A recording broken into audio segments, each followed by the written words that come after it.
ہم ہر شعبے میں ہم بےمان ہیں. کیوں ہیں؟ تعلیم کا شعبہ، اس میں سفارش اور سیاست ہے، سیاست کے اندر سیاست ہے، اور رشوت ہم لیتے ہیں، بےایمانی ہم کرتے ہیں، جھوٹ ہم بولتے ہیں، دوسروں کو تکلیف ہم دیتے ہیں، دوسروں کے مالوں پہ قبضہ کر لیتے ہیں، یتیموں کا مال کھا جاتے ہیں، غریبوں کو تکلیف دیتے ہیں، مسکین مسافر محتاجوں کو ان کا حق نہیں دیتے، کسی کی مدد نہیں کرتے، اپنے لیے سب جمع کر کے رکھتے ہیں، اپنے سے آگے نہیں سوچتے.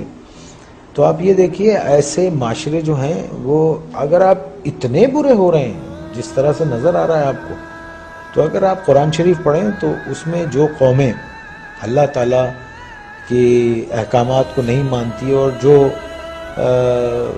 ان سب چیزوں میں نافرمانی میں جب بہت آگے چلی جاتی ہے تو اللہ نے کہا ہے میں ایسی قوم کو تباہ کر دیتا ہوں اور پھر ان کی جگہ دوسرے لوگ لے آتا ہوں. اللہ کہتا ہے کہ میرے لیے یہ کام کوئی مشکل نہیں ہے.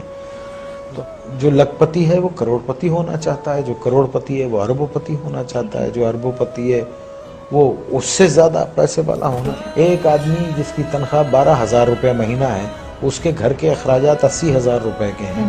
یہ کون سی سائنس ہے آپ مجھے بتائیے کہ وہ اس کو پورا کرتی ہوگی؟ اور یہاں 60% لوگ ایسے ہیں جن کی تنخواہیں اتنی ہیں، لمیٹڈ ہیں، اور ان کے اخراجات جو ہیں. تو پھر کیا کرتے ہیں آپ؟ شارٹ کٹس مارتے ہیں، شارٹ کٹس مارتے ہیں. اور ایک بات یاد رکھیے، دیکھیے اگر آپ نے اپنی اولاد کو حرام کھلایا نا، حرام، بےایمانی، چوری چکاری، ان سب چیزوں سے لوٹ کے یہ سب چیزوں سے کھلایا، تو وہ آپ کے پاس وہ سارا ویسے ہی نکل جائے گا. آپ دیکھیے کبھی جمع کر کے نہیں رکھ سکتا. اگر اس کے پاس رہے گا، جمع بھی ہوتا ہے تو ایک ڈیزاسٹر ہوگا اور سب ختم ہو جائے گا. تو ہم کو ٹھیک ہونا چاہیے. ہم انسان ہیں، جانور نہیں ہیں. ہم کو صحیح ہونا چاہیے.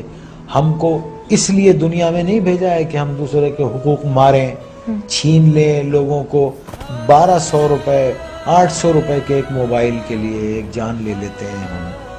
کبھی وہ تنہائی میں بیٹھ کے وہ سوچتے نہیں ہوں گے کہ ایک انسان کی زندگی جب وہ پیدا ہوتا ہے تو وہ گوشت کا لوتھڑا ہوتا ہے، پھر وہ انسانی فارم میں آتا ہے، پھر وہ دنیا میں آتا ہے بے سہارا، بے بس. ماں اس کو 9 مہینے پیٹ میں رکھتی ہے، پالتی ہے، پھر وہ گرم سرد کا مقابلہ کرتا ہے اور بڑا ہوتا ہے، چوٹیں لگتی ہیں، دھوپ ہے، بارش ہے، اور پھر ایک آدمی اس کو ایک 500 روپے کے موبائل کے لیے اتنی تک و دو سے پلنے والے بچے کو گولی مار کے چلا جاتا ہے.